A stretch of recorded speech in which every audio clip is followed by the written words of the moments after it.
Thank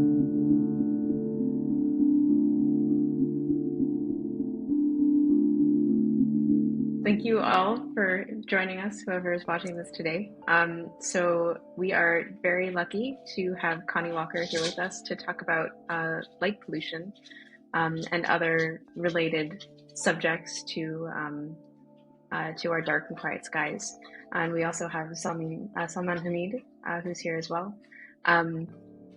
My name is Kelly Blumenthal. I'm the acting director of the Office for Astronomy Outreach at the International Astronomical Union. And well, I don't need to introduce you, Connie. Do you want to introduce yourself? Oh my goodness.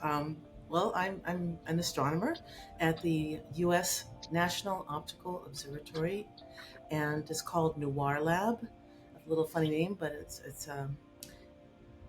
based in Tucson, Arizona, and I've been there over 20 years.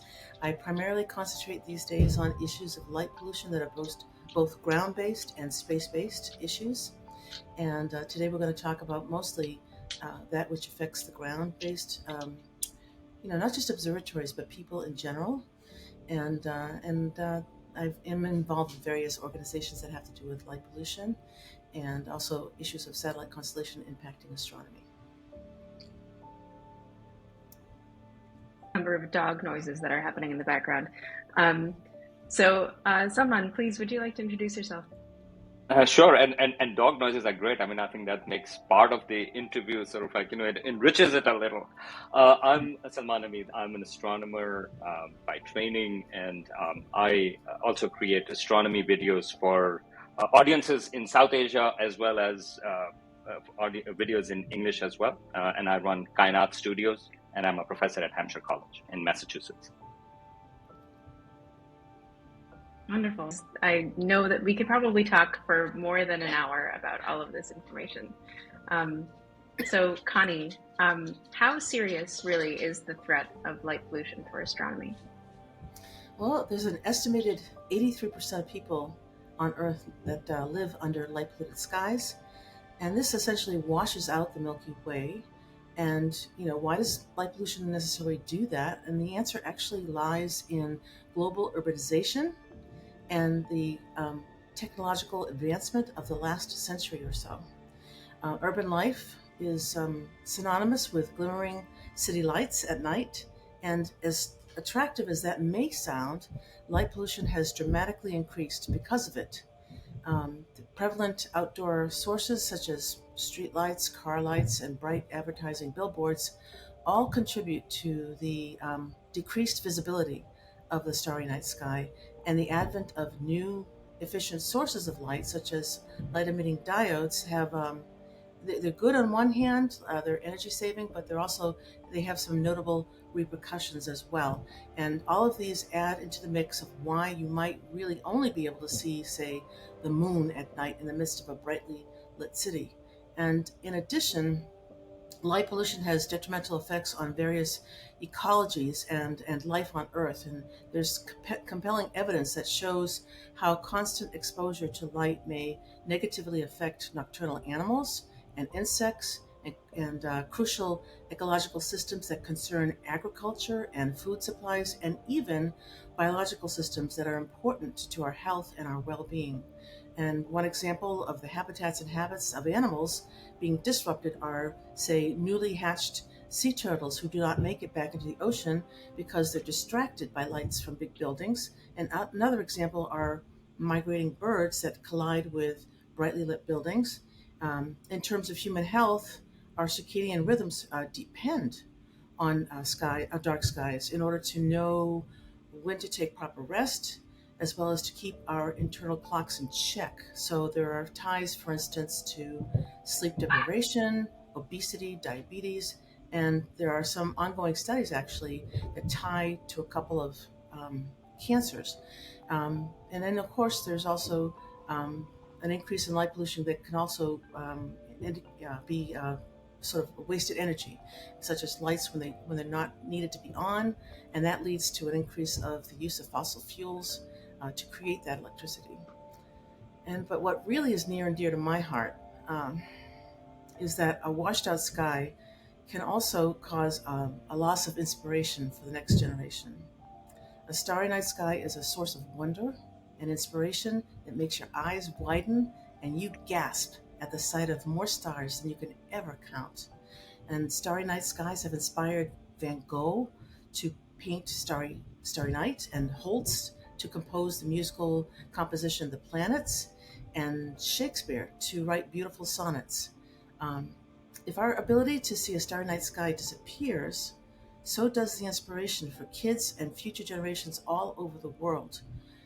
I feel that when we lose the night, we lose a part of ourselves because we no longer are able to connect to the universe that we have we've had access to for tens of thousands of years.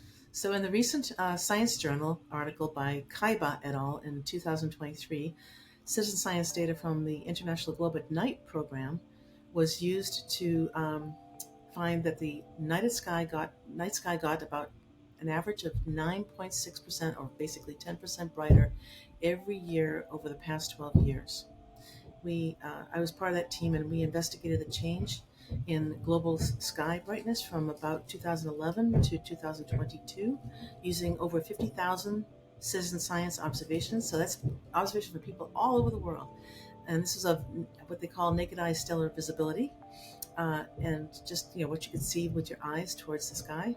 And by converting these results, the results of these observations, into estimates of what they called a change in sky glow, the authors discovered that there were about almost 10% per year increase in sky brightness over the past decade, thanks to reports of all these wonderful people all over the world. And for many people, the night sky today is about twice as bright as it was, say, 8 years ago. And if this trend continues, a child born today in a place that they can see only 250 stars visible now would only be able to see about 100 stars on their 18th birthday. And so when you compare this to the 2% per year global increase in surface brightness, or the sky brightness, I should say, measured by satellites, this disparity becomes glaringly obvious. There's a huge increase, 10% versus 2% seen by satellites. And the reason satellites only see that 2% is because they're not sensitive to blue light. And blue light is where most of the output from LEDs comes from. So there you go. Right, because I think that's one of those intangibles, right? That we don't think about, and that's great. So can I ask you a question about? I mean, there is, thanks to your efforts and others' efforts as well, there is a bit of sort of more awareness coming along, and of course we are dealing with large-scale climate issues as well. But regarding light pollution, do you think we are making gains? Do you think these kind of awareness campaigns and these type of things are starting to make a difference? Yes. I mean, I am familiar with, the efforts of the IDA, for instance, because I'm actually on their board, and The International Dark Skies. Yeah, I'm just wondering. Yeah, they recently renamed themselves. They're now Dark Sky International.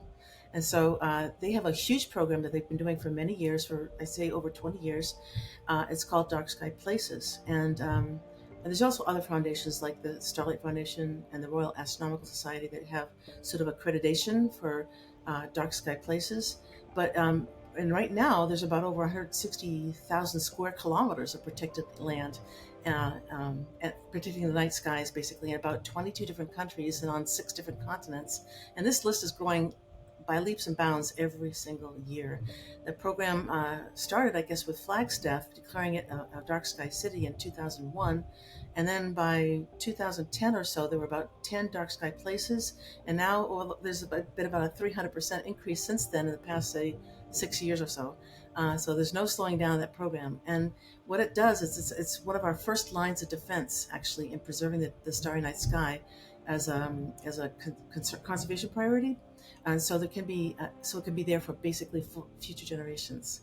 So the night sky and the nocturnal environment are naturally, culturally, and historically important resources worthy of conservation. And what these dark sky places do is to connect us to this nighttime nature, basically.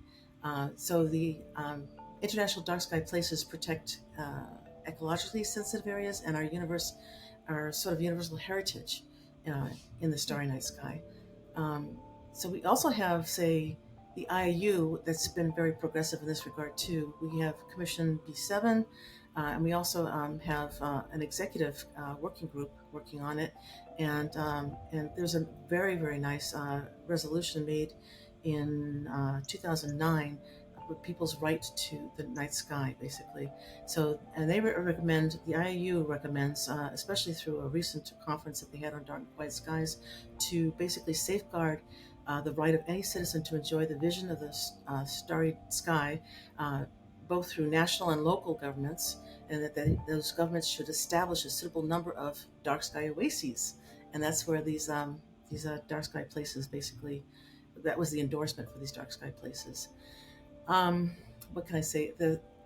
So these certified places are required to use quality outdoor lighting, have very effective policies to reduce light pollution in their area, and have ongoing sort of stewardship practices. And they are also required to submit yearly reports to remain certified. And there's a couple of really good examples. One of them is Japan, on the island of Kizushima, I think I'm saying that correctly, where they retrofitted the lights to be what they call warmer colored, so less blue, and fully shielded. And those efforts eliminated sort of what they call light spillover, so it only was facing downward, basically, and basically, especially into critical nesting areas. And it also prompted the return of sea turtles. So this is a really kind of good outcome.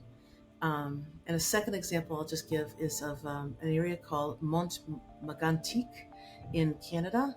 And their efforts led to changes in the surrounding communities in shielding lights and lowering the intensity of the lights, and also using, again, warmer colors, less blue lights, which are good for the health of animals and for ourselves. So unlike other sources of pollutants, as soon as the source of unnecessary light is removed from an environment, there's sort of immediate, as opposed to any other sort of light, not light pollution, but pollution.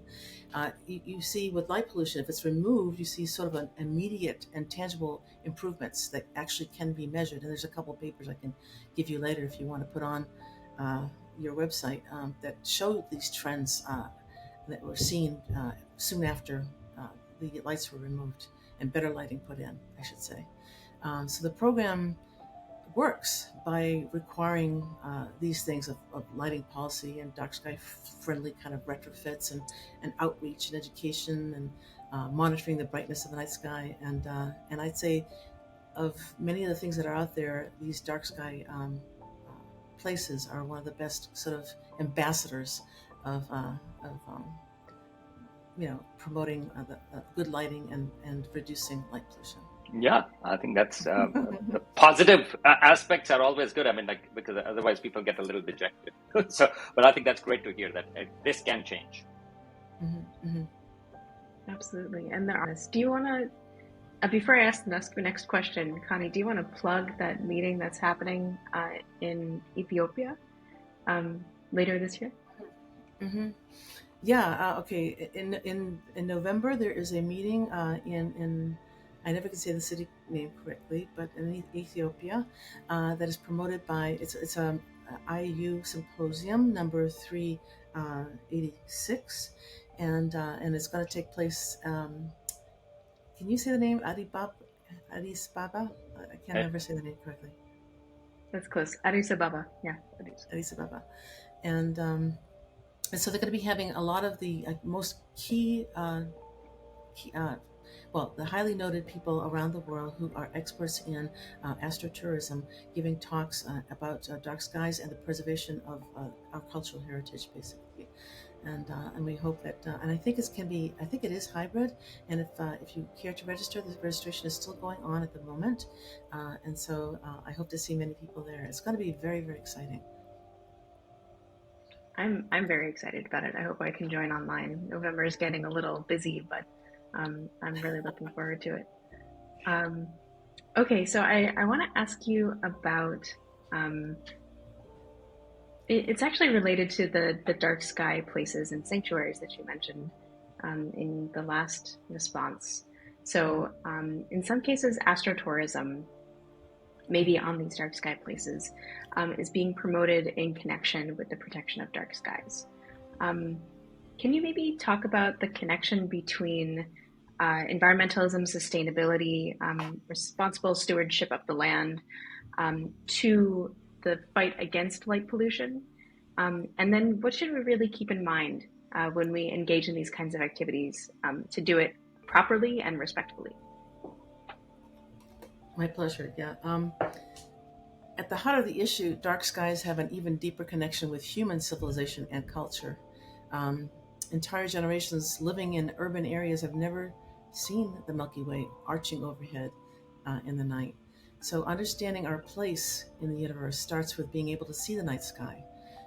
The stars have always been intertwined with human history, from celestial navigation to timekeeping to calendaring to agriculture, storytelling, myths and legends, all spurred by the apparent asterisms in the night sky, those kind of figures that we make out of the stars that we see. And much of the cultural heritage is intimately tied to curiosity about how the world works, obviously, including what lies beyond our atmosphere and out there in the stars. And so the challenge is that many people have not seen a truly dark and starry night sky and therefore do not know what they're missing. And it's up to us who have experienced that beautiful night sky full of stars to convey the sense of urgency about the threat of and loss of a dark starry night sky. So astrotourism provides people with a way to reconnect with the starry night sky and with that part of our cultural heritage. Astrotourism is on the rise around the world. Just merely the region of Coquimbo in Chile has over 35 astrotourism observatories. And that region is also the home of 40% of all the world's glass used in telescopes. And so that's where they're all based. They're in that region called Region 4, or the region of Coquimbo in Chile. And as a result, some of the most cutting edge astronomy is done there. So there's an irreplaceable awe that the natural night sky, a sky that's without any light pollution, provides. It inspires you and it connects you to all the wonders of the cosmos. And if that source of inspiration is diminished by a washed out, light polluted sky, then we lose part of ourselves and what we can strive to be. And that starry night sky is a part of our cultural heritage. So if light pollution continues to get worse, those starry night skies will disappear along with our fascination of the stars above. And it's up to all of us to be responsible stewards of our shared night sky environment and to sustain our cultural heritage of dark skies. Actually, it's interesting that you mentioned that because I know about dark sky or astrotourism also coming up in Pakistan. So, for example, in places over there, I've been hearing more and more, especially in the northern areas, in the Himalayas, which are very dark. They're beautiful too, but also in those places, light is actually quite less over there, and also in the province of Balochistan. So I'm hearing that things too. So it's actually pretty broad. That is fantastic to hear. So can I ask a bit on, we've been talking about light pollution, and that is, of course, a challenge to astronomy. What other kinds of challenges in terms of not light, but other kinds of challenges coming up for astronomy that you are also involved in, and we have to worry about it too? Well, while increased sky glow has been an ongoing issue on the ground, there's light from passing satellites far above that has also started to become a serious issue. And satellite sort of light pollution has been around since the first launch of the communication satellites, or communication satellite constellations, I should say, in May of 2019. Many of them followed a low orbit to provide broadband internet access. And by the end of the 2020s, more than 5,000 satellites will be just above the local horizon, your horizon. You'll see, won't see them all, but those that are lit, you'll see them, and that's at any given time. So, as useful as they can be to be, broadband internet connectors, basically, the sheer number of them, not to mention the additional thousands of inactive satellites or space junk, or even pieces of debris that orbit the Earth, all of those contribute to a negative impact on the night sky visibility by increasing sort of a diffuse background brightness. Satellites that are below 600 kilometers or so in altitude will be bright during the twilight hours. You'll actually see them in the mornings and in the evenings. Satellites that are above 600 kilometers will be seen throughout the night. If they're above what they call seventh magnitude, which is just barely beyond the range of human vision, the casual observer and the amateur astronomers will see the satellites or be photobombed by them, basically, if they're taking imagery. Satellites will be, especially, they will impact the research done at professional observatories with wide field of view and very sensitive detectors. So that, like the new Rubin Observatory that's coming online in the next year or so. And in those instances, there'll be streaks basically in at least every third image or so, or even more, that will get, and it'll get worse as the number of satellites increases, and it's going to be somewhere between 100,000 and a half a million in the next decade or so. That'll be up there. They're proposed to be launched, I should say. I'll be very careful about that, and not we don't know how many will actually get launched. That's a sobering thing in terms of that. So can I ask one question? I mean, so is there an effort to sort of like to push back on the number of launches? I mean, it is a threat, but is there an effort going on? Oh, absolutely. That's one thing I'm involved with. One of the main things I'm involved with. We several years back when this happened, I would have to say that astronomers' jaws, they all dropped basically in May of 2019 when 60 Starlink satellites went up at once, and you saw these streaks of satellites across the sky for a couple of weeks before they actually dispersed in their various orbits. And so with that in mind, what we did was we had 4 different workshops basically over 2 years' time during COVID, by the way. They were all, of course, online. And we tried to figure out exactly what the problems were and how we could go about mitigating them. And as a result, we decided to create a center with the permission of the International Astronomical Union.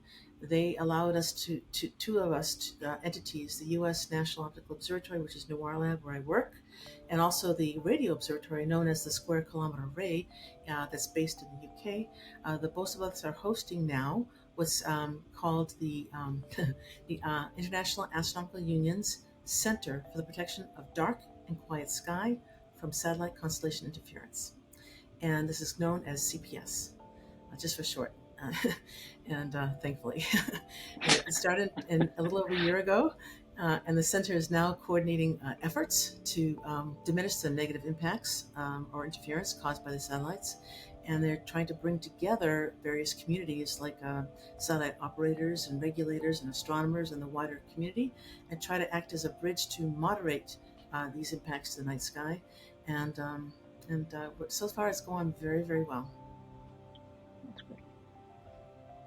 Love and appreciation of CPS from all the time that I've worked with the people there. In my last only couple years working with the OAO, do you want to maybe talk about the various hubs that you have and how CPS is organized to do the job that it's set out to do? Oh, I could talk all day. You better watch out on this. There are 4 hubs. One hub is called the Policy Hub, and they are taking on quite a bit. This is led by Richard Green from the University of Arizona and Andy Williams from the European Space Observatory and ESO, and both of them together have accrued a group of people from around the world to work on what they've defined as 10 work packages. So these work packages have to do with national issues or regulations, international regulations that they're suggesting. They can't actually advocate, but they can suggest.